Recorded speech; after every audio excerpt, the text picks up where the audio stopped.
Today on Sorta Healthy, we're going to do something that's a little different. I know, right? Like we don't always do something that's a little different. But this one's really different. We're making pet food.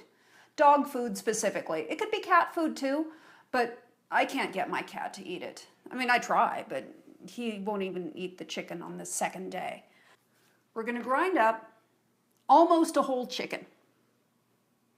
I say almost a whole because I am going to take a little bit of this chicken to use, for myself to eat. But I don't like the dark meat, so I'm going to take the white meat off, and I am going to turn the rest of this nasty ickiness into dog food. So you can do this with however much chicken you have. If all you have left is the bones, that's still wonderful. It's great dog food. It's wonderful nutrition for them. It's terrible for a dog to have a chicken bone intact because they can splinter in their throat. But once you grind it all up, it is the best dog food you can possibly give them. So let's make some dog food now. Ooh, all that. Let's see, do I want to give that to the dog? Yeah. Let's get all of that in there. Blah. But Jack is going to love it. And the chicken is a little bit big to fit in there. So let's cut this baby in half.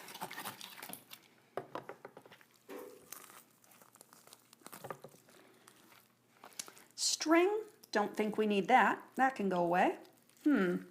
Should have thought of that before I started this, huh? Yeah, well. Live and learn. Yucks.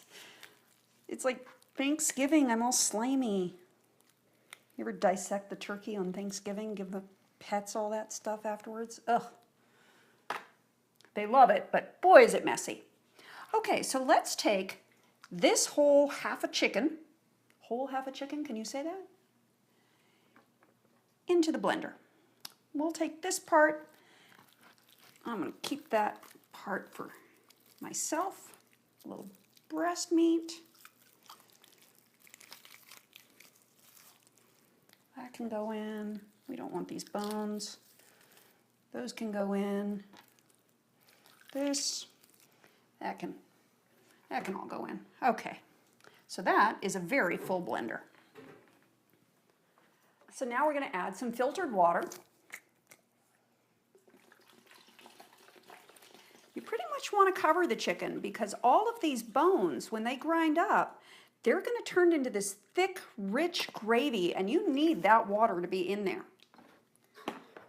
Now we're going to grind this for quite some time because we want to make sure that everything is ground up. Now the first few times I did this, I was extra careful and I poured it through a coffee filter, or I put a paper towel in a colander and poured it through that just to make sure.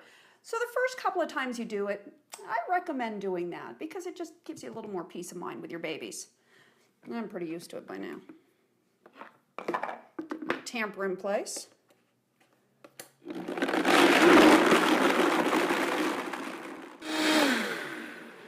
So I let that blend on high for a full 5 minutes. It's hot. It's like I was making a hot soup. Just letting the friction heat that up because that softens the bones even further. Look at that.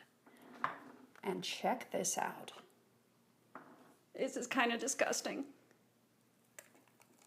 But look, we basically just made this thick, rich gravy. I'm going to pour this into individual serving containers and then freeze it. And I will have a month's worth of dog food for Jack for just $5. Gotta love that.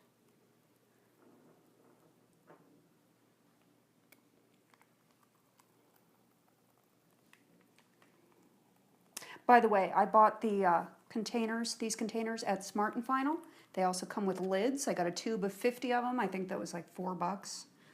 And then, you can always wash them and reuse them. So it's a very inexpensive way to make the healthiest dog food you possibly can. And let me just show you something so you can see what it looks like when it comes out of the freezer. Let me grab an old one.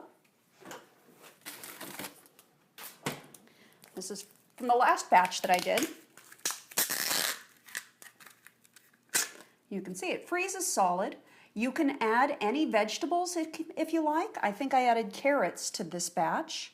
I've also done it with spinach. So if you want to add any vegetables, you could add brown rice. And if you wanted to, you could take some pre-cooked chicken and add that into this mix as well.